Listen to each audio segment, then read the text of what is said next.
Hey, this is Stephen Platinum, your friend in wrestling, with the first edition of Wrestling in the Wild. Now, the natural question is, what is wrestling in the wild? Whenever I find pro wrestling depicted in the popular culture, not on a pro wrestling show, then I'm going to watch it and I'm going to do an evaluation of it. What am I going to do an evaluation of? Does this thing accurately depict professional wrestling? Other things I might look at is the level of the performance involved, the level of the production involved, whether I think it makes pro wrestling look good or not look good, and what we can learn from it in the pro wrestling world. Today, what I'm covering and what inspired me to start this series is there's a show on HBO called Room 104. And it's like a Twilight Zone kind of feel. And they've just started their third season, I believe. And this episode, which was entitled Avalanche, which appeared last night, its debut, featured Batista, Dave Bautista. And he was in fact, he's the only. Well, that's not true. At times you saw other people, but the show was entirely focused on his character, whose gimmick name is, let me make sure I got this right, Raw Dog Avalanche. How is that name? It's terrible. The name of the episode was called Avalanche.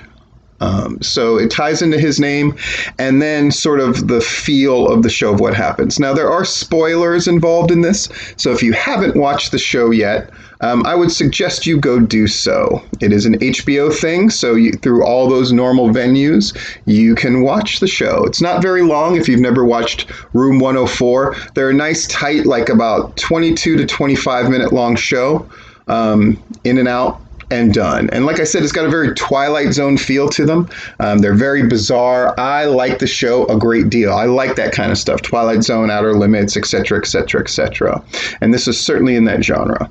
Now, I'm not going to just go through a blow-by-blow of what happened to the show, except to say, boy, it got weird fast. How does it make wrestling look? I'll be honest. At first, it makes it look kind of terrible. It does capture the feel of the excitement of pro wrestling as Batista / Avalanche depicts what happened in a match. You realize that he's talking to a therapist. Then you realize that there's something not right about Avalanche. And the therapist plays back what he said about the match last week. And then apparently in their session the week before, he had said that he won when this time when he tells the story, he lost. And so the therapist is obviously having him dig more and more into his memory, and we're trying to get the gist of what's going on here.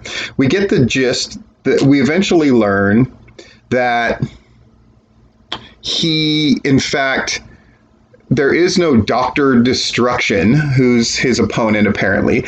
And at the beginning, all this appears to put wrestling in this really dumb light of like, oh, it's Dr. Destruction and Raw Dog Avalanche, and they're having this match, and they talk about everything totally kayfabe, like it's real. And it's never displayed otherwise. And they're having him use these dolls to sort of illustrate the match.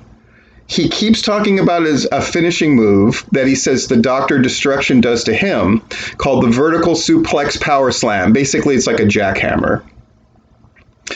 And then he says that he did it. And then there's some kind of accident where somebody died.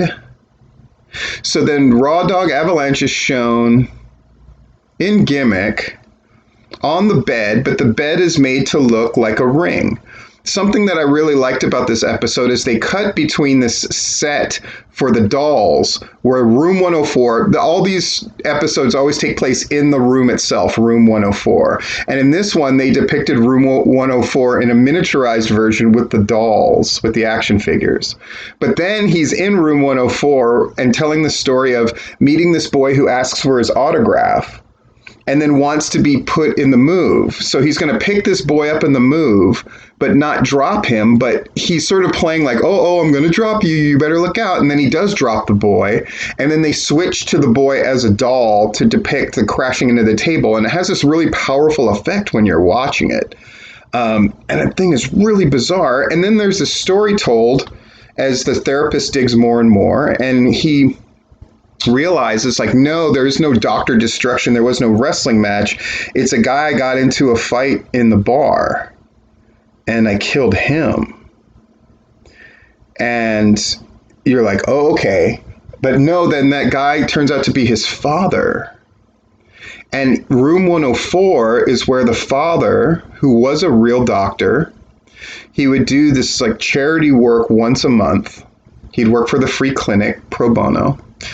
And he'd bring his son, the future Raw Dog Avalanche, and then he'd take him to this room where something wrong would happen. And it's never said outright what it is, but you can guess. Here's what blew me away about the episode. Batista was fucking good. Again, it's an incredibly bizarre premise, and it doesn't lead you in a straight line anywhere. It's equal parts mystery and this weird depiction of pro wrestling, but pro wrestling as a vehicle through which to get to the truth. In the same way, pro wrestling is sort of this representation of the truth, but it's done through storytelling. This guy has to go from like complete detachment of these dolls depicting pro wrestling to describing pro wrestling to everything being kept in a pro wrestling context until you realize what the ultimate truth and where the real nugget of the important information lies. And it has nothing to do with pro wrestling. That pro wrestling is the artifice he uses with which to protect himself and perhaps has his whole life. Very deep shit. Does it make pro wrestling look good to the average dumb shit? No, I'll be honest. They will be confused and wrestling fans at first, especially in the first 15 minutes, are not going to like the depiction of pro wrestling. They'll see it as the typical, like, oh, this is pro wrestling, like, represented by people that don't know anything about pro wrestling, and how come Batista didn't smart him up, blah, blah, blah. But then you realize, no, that's part of the illusion that we have to sort of dissipate to get to the next illusion, until we can get to the truth of what happened. And I will say this, Batista should be incredibly proud of himself. It is the best dramatic depiction. It's the best job acting that any pro wrestling person has done in a serious production. Yes, I'm saying that. Yes, you're welcome to argue with me in the comments or any of the other ways you can get a hold of me. But as of now, I'm sticking to that. Well, as a fun little thing, last night I also saw a commercial that Batista was in when he was depicted as sort of like a yoga guy and this kind of weird flake for zero sugar Smirnoffs. And it was a lot of fun. And then when I was looking for pictures to go along with this audio here, I found this picture and then realized like, oh yeah. And then he was also used in this campaign of like wear masks, stay home that Smirnoff helped sponsor as well.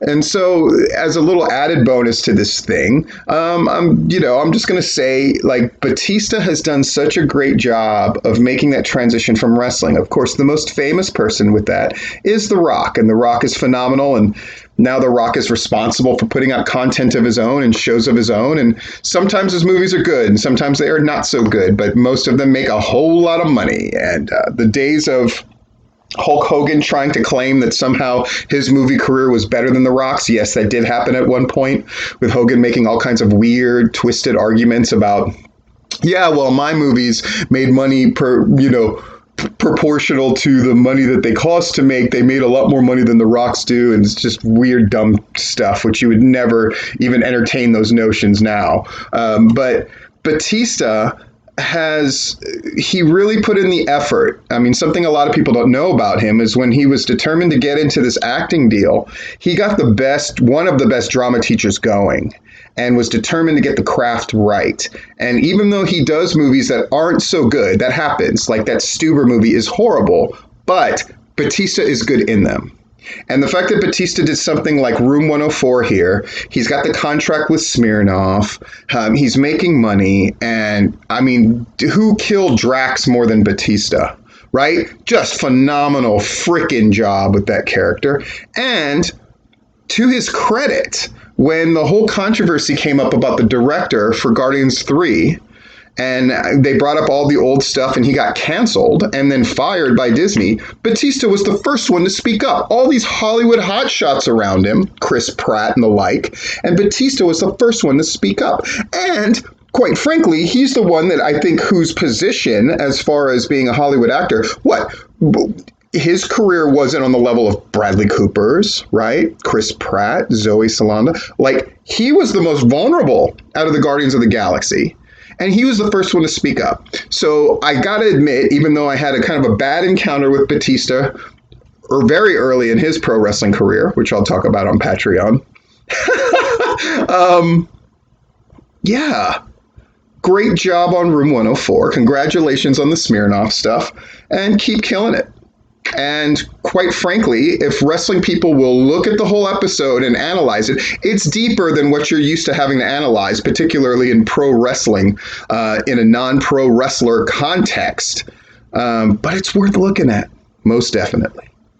So, I gotta say, this first episode of Wrestling in the Wild with Room 104, pro wrestling is used as part of the narrative in a very powerful way. So give it a look, give it a listen, and thank you for joining me, Stephen Platinum, your friend in wrestling, for the first episode of Wrestling in the Wild.